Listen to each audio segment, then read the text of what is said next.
Assalamualaikum warahmatullahi wabarakatuh. Ketemu lagi dengan kita yaitu di Cafe Channel. Kali ini kita mendatangi seseorang yang mungkin untuk wilayah Jawa Tengah, terutama kota Semarang, sudah tidak asing lagi dengan namanya Banca Sukiman. Jadi Banca Sukiman ini adalah seorang seniman di kota Jawa Tengah, di kota Semarang tepatnya, sebagai seorang sutradara.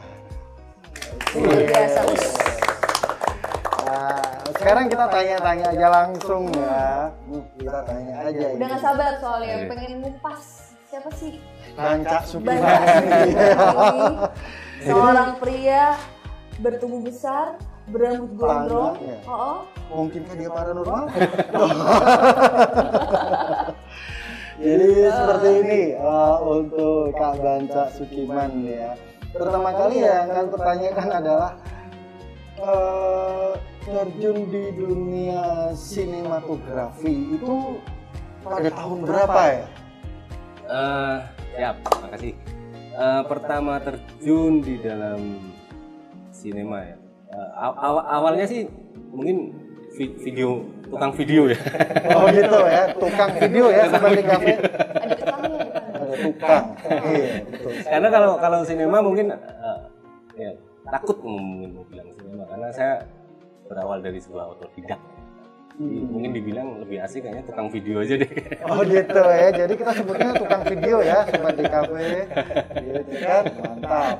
Lalu berawal dari tahun 2016 mencoba-coba beralih ke sebuah video ya, dari awalnya sebuah musisi terus ganti ke video karena berawalnya ketemu dengan seorang tetangga ya, beliau seorang kameramen dan editor di sebuah TV swasta Semarang. Nah, disitulah ngobrol-ngobrol mana sih caranya bikin film-film gitu kan. Akhirnya cerita ya, cut sih mas. Cut gimana ya gitu. Ya diterjemahkan sendiri akhirnya. Oh gitu. Akhirnya dibikin secara logis aja. Akhirnya ternyata seperti itu karena ya emang basicnya nggak ada basic sama sekali ya. Lulusan SMA. Lulusan SMA. Lalu sebelum jadi seorang movie maker atau sutradara, Banca Sukiman ini dulunya seorang musisi. Seorang musisi. Nah, musisi ini bisa dijelasin mas, mungkin dulu sebagai biduan rock. Biduan rock. Jadi bagian pegang rock gitu atau rock dan mic. Rock dan mic. Jadi pada saat jadi musisi itu seorang Banca Sukiman ini pegang gitar atau mungkin bass atau vokal atau kendang atau apa gitu. Lebih ke nyanyi. Sama gitar apa ya, gitar akustik lah. Vokalis. Jadi Kak Banca Sukiman ini seorang vokalis sobat di kafe. Baru tahu, berarti kalau duet dengan Dian Kusuma bisa dong pakai lagu. Bisa kalau fals-falsan oke deh. Oh gitu. Sekali-kali menelurkan lagu musik fals. Iya. Gitu. Kan belum pernah ada ya soalnya. Belum pernah ada. Ini idenya sangat luar biasa. Kebanyakan kan musik yang didengar ini. Sekali-kali bikin musik yang tidak didengar. Yang tidak didengar. Itu benar fals itu tadi. Iya. Tapi menghibur. Kadang kita harus peduli sama orang-orang yang berfals. Mungkin bisa menerima ya. Benar. Jadi nggak semua orang tuh ini ya, apa namanya? Nggak semua orang lurus aja, pasti juga ada yang salah bener kata pasti. Jadi setiap jalanan pasti ada tikungan. Jadi seperti kalau ya nih, kalau dari tempat saya ke sini saya pasti mempunyai menghitung. Dari tempat saya start nih, saya masuk ke dalam mobil, saya jalan ke sini, saya mulai menghitung berapa banyak tikungan. Iya. Iya, dari rumah saya sampai sini. Dan ternyata saya temukan cuma 2 tikungan, tikung kanan dan tikung kiri. Satu lagi. Iya. Tikung temen. Pengalaman daerahnya enak baca ini. Lagi hit kayaknya. Lagi ya, oke. Terus makanya lahirlah lagu-lagu yang aduh sedih. Gitu, yang sedih, Galau. yang galau, Rati gitu kan. Karena udah kena banyak tikungan gitu. Oh gitu. Iya kan tikungan bikin galau. Betul sekali. Selain tikung kanan, tikung kiri ternyata ada di tikung teman sendiri. Iya, tikung teman. Sendiri berarti awalnya di tikung teman sendiri. Oke, kita lanjut lagi ke topik ya, coba di topik. Kalau untuk Kabanca sendiri ini, kira-kira sudah beberapa kali atau sudah berapa kali bikin karya, Kak? Karya lumayan ya. Lumayan tapi ya masih proses pembelajaran sampai sekarang sih masih terus proses ya, karena memang terlahir dari sebuah otodidak ya. Jadi di situ belajar dan terus belajar. Terus ya, alhamdulillah pernah menjuarai sebuah festival film pendek 1 menit yang diadakan oleh pihak AID. Oh, pernah menjuarai juara 1. Berkat teman-teman semua. Wah, mantap. Ya, jadi inilah sosok seorang Banca Sukiman. Ternyata di samping beliau ini mempunyai kecerdasan, kepandaian dalam membuat karya, ternyata Kak Banca Sukiman ini orangnya juga rendah hati. Kira-kira Kak Banca boleh nggak sih kalau kita menayangkan cuplikan dari karya Kak Banca? Kira-kira saja ini ya. Boleh. Dengan senang hati. Dengan Terima kasih senang banyak. hati. Jadi sobat DKV semuanya, mari kita simak yang satu ini.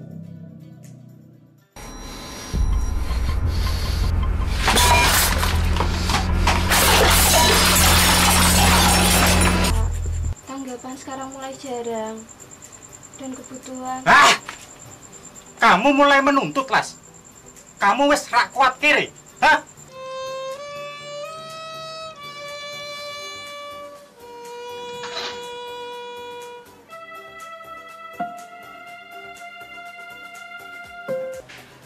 Tidur dulu dengan aku ya.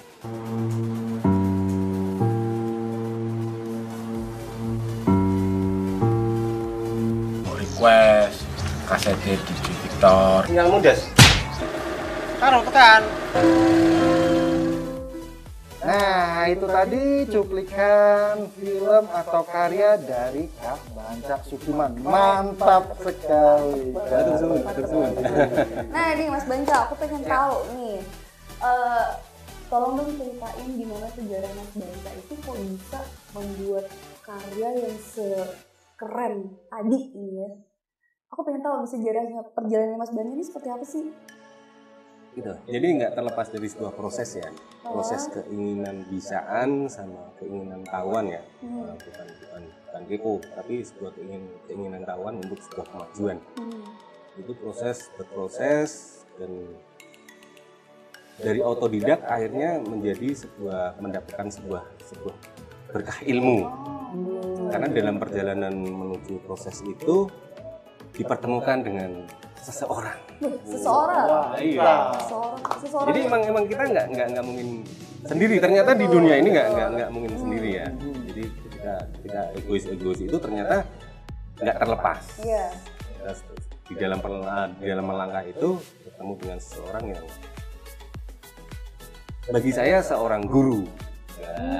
Mantap. Jadi orang yang benar-benar ini ya punya apa sih namanya bagi Mas Banca itu punya. Iya, punya keahlian yang melebihi daripada Kak Banca tentunya seperti itu. Jadi banyak sekali akhirnya ketemu di beliau, banyak sharing, saya nanyain dari logika saya klopin dengan sebuah teori yang benar, bukan lagi logika. Karena otodidak biasanya kan makanya hanya logika ya. Logika ya. Tapi ketika ketemu sama beliau, ya saya sharingkan nih logika saya dengan teori mungkin ya, dengan secara teori. Iya, betul. Teori akademisnya ya Om ya. hanya banyak sekali ilmu yang saya dapat di situ dari penyutradaraan, kamera dan juga lighting dan juga art ya. Jadi seorang sutradara ternyata tidak cuma harus menjadi seorang sutradara aja. Iya. Jadi harus multi ya. Jadi ternyata harus multi. Multi dan mengetahui semuanya pasti. Itu beliau yang menyampaikan. Oh begitu. Iya, jadi kamu harus tahu semua. Jadi nggak cuma ngarahin, tapi kamu sendiri nggak bisa acting, nggak cuma ngarahin, tapi kamu nggak bisa ngerti kamera, nggak bisa editing, nggak bisa lampu, nggak bisa art, ya akan kosong.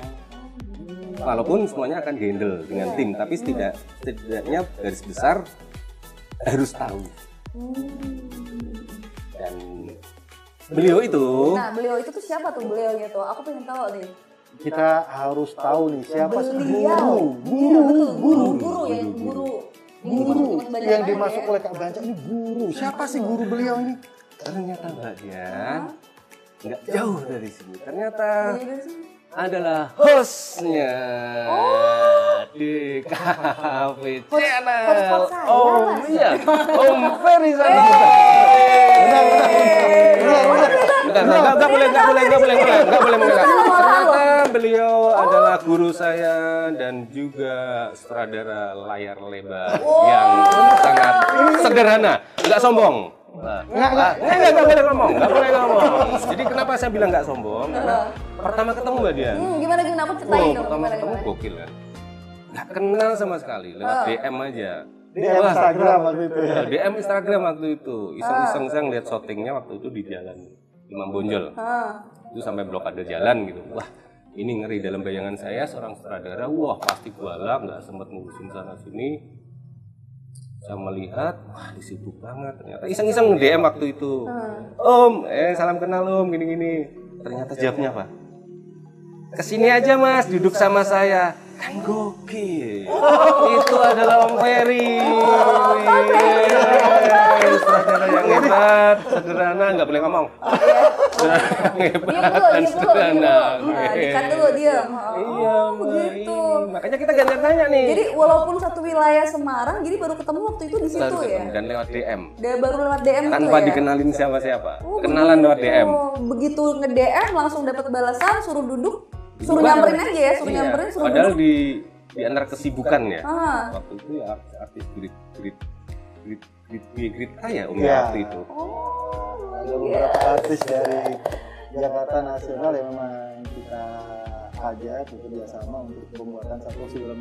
Tetapi poinnya bukan itu ya Sobat DKV. Poinnya di sini kita yang bertanya, bukan saya yang ditanya. Tapi nggak bisa, harus kita tanyain. Nah enggak dong, berarti Karena ini aneh loh. Aneh dulu Mbak, sorry Mbak. Iya. Aneh, seorang sutradara baik hati itu aneh bagi saya.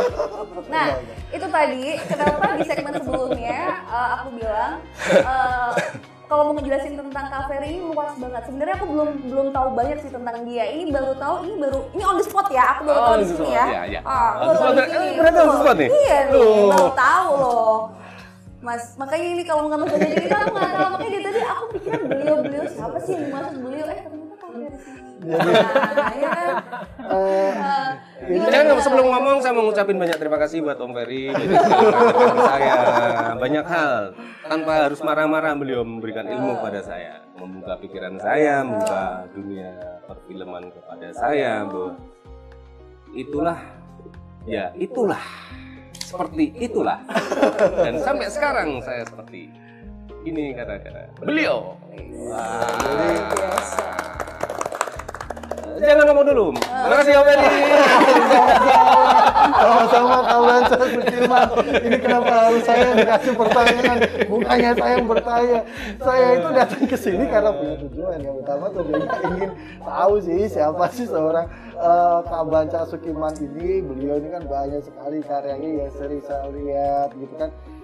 Dari beberapa video klip terutama yang sekarang ini lagi tren dikerjakan oleh Kak Banca ini, hingga beberapa film pendek yang pernah dikerjakan oleh Kak Banca. Betul. Hanya dengan pendidikan SLTA. Berarti motonya adalah selama ada tekad, selama ada niat, apapun dikerjakan pasti akan terlaksana dan terrealisasi.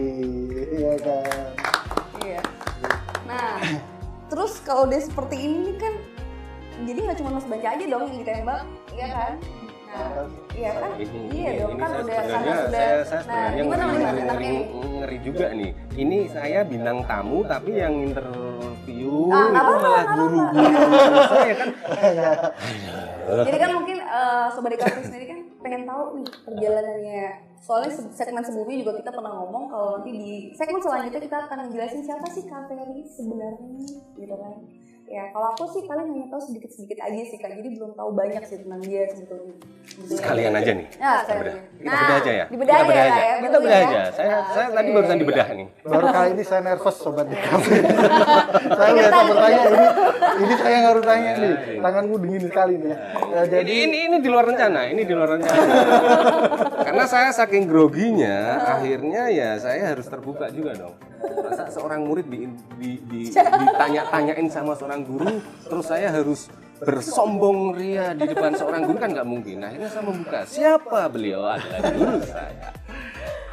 jadi ini sedikit ceritakan ya. Jadi Banyak cerita di sana. Oh gitu ya. Oke. Jadi Kan belum ditanya. belum ditanya. Oke, Mas aja deh sekarang jadi moderatornya deh. Mungkin dari Mbak Dian yang harus nanya. Mungkin dari awal-awal ya. Oke, kalau aku pengen nanya nih Kak, nih tadi kan barusan dengar cerita dari Mas Banca, kalau Mas Banca sendiri juga ternyata bertemu dengan Mas Ferry, berarti kan sudah dianggap menjadi sosok yang lebih ya, Lebih ya, Mas? banget. Otomatis kan mungkin berarti di bayangan aku nih Mas Ferry ini udah go nasional berarti ya dia. Udah, karena udah masuk ke Udah layar dong lebar ya. layar lebar ya. Lebar. Nah sekarang gimana dong Kak? Pengen dong diceritain gitu. Perjalanannya seperti apa? ini cuma nanya perjalanan aja. Ya, Perjalanan. ya ntar kan berlanjut ya. Jadi perjalanan mungkin awal pendidikannya bisa menjadi seorang sutradara harus melewati seperti apa? Apakah senasib dengan saya gitu, jadi seorang SMA gitu. Jadi kalau dari segi pendidikan, saya dengan Kak Banca ini jauh di bawah Kak Banca. Saya hanya lulusan SLTP. Serius. Jadi sobat di bawah saya hanya lulusan SLTP. SLTP negeri di Kota Semarang. Jadi pada saat itu memang sempat ada selisih paham dengan orang tua ya waktu itu, terutama almarhum ayah. Jadi ayah itu pernah berkata, kenapa kamu tidak mau melanjutkan sekolah? Ya saya mencatatkan alasannya seperti ini gitu kan. Kemudian ditanya lagi, ya sudah, jangan pernah beranggapan kalau orang tuamu tidak mampu menyekolahkan kamu. Itu pesan almarhum ayah saya. Kemudian saya menjawab, ya ini hidup saya harus bertanggung jawab dengan hidup saya. Ya sudah, kalau kamu komitmen itu jawaban saya. Jadi dari situ saya berpikir keras bagaimana cara saya bisa mencari nafkah sedangkan pendidikan saya SLTP. Jadi langkah pertama yang saya jalani yaitu bertemu dengan beberapa rekan. Kan kita temu dengan teman-teman jalan hingga akhirnya bertemu dengan orang yang tepat seperti itu. Jadi saya diarahkan sama beliau juga gitu kan, saya diarahkan. Jadi sama-sama mengarahkan pasti itu. Jadi setelah saya diarahkan sampai saya diberitahu bahwasanya meskipun kita mempunyai pekerjaan yang sama, tetapi kita pasti mempunyai taste yang berbeda. Itu pesan beliau waktu itu. Satu, dan yang kedua, meskipun ilmu yang kamu berikan sama, tetapi pasti mempunyai tangan yang berbeda. Jadi istilah kata beliau menyamakan arti seperti kita memasak nih, contoh nih. Pada saat saya memasak, saya mempunyai resep garam 1 sendok makan. Contoh ini ya, gula 2 sendok makan. Saya mengajari ke Kak Banca ini sama, yaitu 1 sendok makan garam dan 2 sendok makan gula. Tetapi pasti akan mempunyai hasil yang berbeda. Kenapa bisa seperti itu? Karena memang pada saat kita dihadapkan dengan sesuatu kondisi, ya kita tidak akan pernah tahu keputusan apa yang akan kita buat. Itu yang pertama. Jadi saya pertama kali membuat film FTV, ya kan di situ banyak sekali kontroversi. Jadi kontroversinya apa saja. Jadi pertama kali yang saya kerjakan waktu itu film berjudul Cinta Tak Berujung, yang waktu itu dibintangi oleh Dwi Andika, Winda Amanta, dan Mayang Naomi. Itu pada tahun 2010 atau 2011 yang lalu. Itu pertama kali saya produksi sendiri. Jadi dalam produksi itu kita banyak menemui hambatan, terutama dengan apa? Dengan kru. Kenapa sebabnya? Karena dalam satu produksi itu saya melibatkan lebih kurang ada 80 orang. Jadi tidak mungkin dong pemikiran saya dengan 80 orang itu bisa sama. Jadi, nah dari situlah saya mempelajari setiap karakteristik setiap personalnya satu persatu. Hingga sebuah karya itu tercipta, karya itu terjadi, apa yang terjadi? Banyak konflik. Jadi selalu banyak konflik. Dan dari konflik itu saya harus berusaha menyelesaikan setiap konflik, karena ini saya sedikit cerita saja ya, bahwasanya di dunia film itu kita hanya bisa berjuang. Saya bilang seperti itu. Kita hanya bisa berjuang. Karena apa? Keputusan finalnya atau hasil keputusan finalnya film ini mau dikemanakan itu kita kembalikan kepada seorang produser. Iya kan? Nah, jadi tidak mungkin saya seorang sutradara bisa menjalani ini sendiri gitu. Karena pengalaman saya sendiri pun tidak pernah memproduksi sebuah karya. Ini kan waktu tahun 2012 kalau tidak salah. Jadi saya sendiri yang produser, saya sendiri penulis, kemudian saya sendiri yang mensutradarai, ya kan. Jadi susah payahnya itu bagaimana sih untuk bisa masuk ke sebuah stasiun itu ternyata di luar persepsi kita. Cuma di sini ya saya sampaikan secara pribadi untuk Sobat DKV ya, jangan pernah berkecil hati, tetap terus berusaha dan berupaya. Itu kuncinya kalau Anda ingin sukses. Harus semangat. Ya, jadi jangan sampai satu karya Anda tidak terima, kemudian Anda lelah. 2 karya tidak terima, kemudian Anda was-was. 3 karya Anda tidak terima, kemudian Anda merasa takut. 4 karya yang Anda buat dan tidak diterima, kemudian Anda mundur. Itu bagi saya perjuangan Anda belum ada apa-apa. Dolannya kurang jauh. Betul sekali. Karena apa? Di film itu dunianya ya kita harus benar-benar siap fisik, siap mental. Itu yang utama kuncinya. Jadi itu adalah sedikit daripada pengalaman saya. Terus kalau untuk ini Kak, pengen tahu tadi apa karya-karya Kak Ferry sendiri mungkin yang untuk di film, ya, yang untuk di film itu tuh apa aja? Mungkin boleh di. Nah kalau untuk apa saja Nggak bisa disebutin ya karena udah kita tidak bisa menyebutkan. Nah, kami tidak bisa menyebutkan karena itu di luar kewenangan personal saya. Tetapi kalau mungkin beberapa Sobat DKV ini bisa lah mencari tahu gitu kan, karya apa saja yang pernah saya. Mungkin ini Mbak Dian. Iya. Siapa aja yang pernah diderek? Nah itu dia ya Kak. Siapa Yang saja diderek ya? seorang Ferry Santoso ini dari Semarang loh ini. Diderek. Diderek ya. Jadi Anak Semarang ini anak Banyumanik loh. Enggak kan? Iya, apa.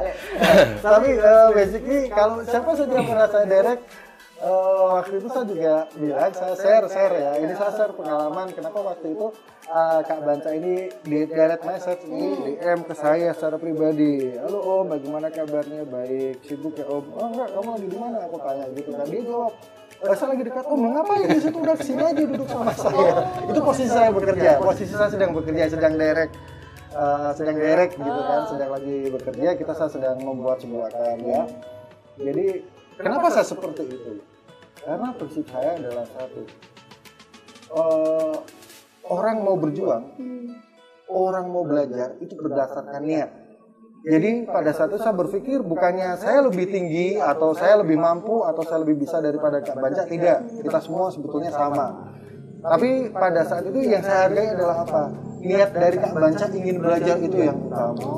Jadi saya selalu menghargai orang yang punya niat, itu yang utama. Apabila dia tidak tanya, kita tidak akan merespon seperti itu. Jadi bagaimana sih sulitnya, bagaimana sih caranya, kan seperti itu. Apalagi kami ini orang-orang Jawa Tengah itu kan mungkin untuk go nasional harap-harap cemas ya. Harap-harap cemas. Pasti. Saya mau go nasional pasti harap-harap cemas. Karena apa? Aksesnya kemana ini? Saya harus membuat karya yang seperti apa? Lalu untuk link saya ke sana menuju ke sini itu harus melalui siapa? Jadi harap-harap cemas. Jadi saya hanya membantu Kak Banca bagaimana sih caranya supaya apa ya tadi saya bilang. Meskipun jalan kita sudah lurus, terkadang di depan itu tidak terlalu mulus. Iya. Itu kuncinya. Jadi Perjalanan untuk banyak ya, jadi untuk sobat DKV semua, bagi sobat DKV yang masih berjuang atau sedang berjuang atau telah berjuang, jangan pernah merasa lelah, itu yang utama. Karena itu tadi, meskipun Anda melihat jalan itu lurus, tetapi belum tentu mulus. Jadi apapun banyak rintangan, Anda harus berjuang. Nah dari situ kalau mau tanya siapa saja pernah saya derek nih. Ini kan bisa saya kembalikan ke kawan saya. Jadi karena kawan juga ada di lokasi waktu itu ya sobat DKV. Oke. Kamunya juga tahu ini ya. Pernah ikut waktu itu. Iya, ikut nge-crew sama Om Ferry ya sambil belajar. Udah deh, sini aja ikut yuk, bantu. Nah, siap lah Om, belajar ya Om. Ya udah ayo belajar bareng nih. Waktu itu ada Om Roy Martin. Oh, Roy Martin? Ada Meriam Belina, Om Matias Mucus, terus Mas Riki Perdana ya Om ya. Riki Perdana, Guntur Triyoga, ada Glenka Cisara, Elsa. Ya, jadi Elsa. Bapaknya Elsa gitu. Terus sebagai bapaknya Glenka waktu itu sama Denny Martin. Denny Martin ya. Iya, ada Kak Denny Martin. Apa enggak merinding Kalau kan? dibilang tuh udah artis legend semua gitu. Roy Martin. Om jangan gitu. Om kurang gitu. tapi penuh kasih waktu itu emang Om Ferry dalam menderek ya asik lah enggak harus. Ya kesederhanaan sosok Om Ferry yang bisa bilang saya salut banget. Terima kasih. Tapi pada poinnya pada saat itu ya saya bekerja, saya selalu menceritakan dalam diri saya. Saya selalu berusaha untuk membuat suasana itu selalu kondusif. Karena apa? Apabila saya menggunakan kata-kata yang kurang pantas, mungkin bisa menyinggung perasaan orang lain. Itu yang pertama. Dan yang kedua, apabila contoh saja nih, saya menyinggung perasaan Kak Banca ini, belum tentu Kak Banca akan bekerja secara optimal. Itu yang saya khawatirkan. Karena apa yang terjadi itu justru menghambat pekerjaan saya. Wah, ini berarti tip ya.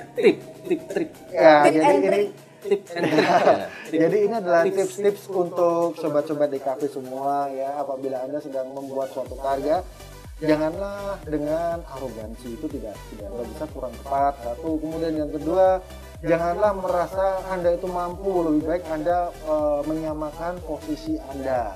Karena apa? Itu nantinya akan mempunyai dampak yang positif bagi pribadi Anda sendiri. Contoh, Anda dengan kru, jangan memandang itu adalah kru lighting atau itu adalah seorang Struktur yang bawah ya. Jangan memandang dari struktur yang ke bawah itu, memandang mereka rendah. Salah. Karena apa? Bagi seorang sutradara, ya, boomer, orang audio soundman, orang lighting, orang artistik, make up, kostum, itu semua kunci. Kunci kesuksesan sebuah karya adalah apabila kita bisa merengkuh mereka semua. Jangan sampai kita menyakiti mereka. Setelah itu tahapan berikutnya adalah artis. Ya, bukannya kita menghargai dia artis, bukan. Tetapi hargailah beliau ini lebih berpengalaman daripada kita. Jadinya seperti itu. Jadi jangan sampai membuat Anda merasa sungkan. Oh, gua harus direct siapa nih? Oh, gua harus direct ini nih. Om Roy, keder terus kita minder gitu. Jangan sampai. Tapi yang utama itu aja, kita hargai aja, minta tolong baik-baik. Ya kan? Jadi pada saat apabila kita menghargai, pastilah kita akan dihargai. Kuncinya hanya itu saja. Ngeri. Oke, Sobat DKV, rasa-rasanya kalau ini dibedah gitu kan, itu bakalan panjang banget dan gak akan selesai. Betul gak Mas Banja? Iya kan? Kayaknya masih ada aja yang akan ditanyain gitu kan ya. Baik, yang penting Sobat DKV sabar aja. Nanti insya Allah di next episode kita akan berikan tips and trick tentunya dari Kak Ferry sendiri ini ya. Bagaimana tentang cara produksi dari mulai praproduksi, produksi sampai dengan pasca produksi itu sendiri. Itu dia. Jadi insya Allah selama Sobat DKV ini terus mendukung channel kami, dan bagi yang ingin tanya jawab tentang bagaimana sih sinematografi itu, bisa langsung komen ke Instagram kami DKV Channel atau langsung komen di bawah. Selama saya bisa menjawab pasti akan saya jawab tentunya. Gitu tadi. Oke, sementara itu dulu Sobat di Cafe episode kita kali ini. Kita bertemu lagi di episode berikutnya. Jadi tetap like, subscribe, dan komen di DKV Channel. Thank you. Terima kasih. Dah. Dar.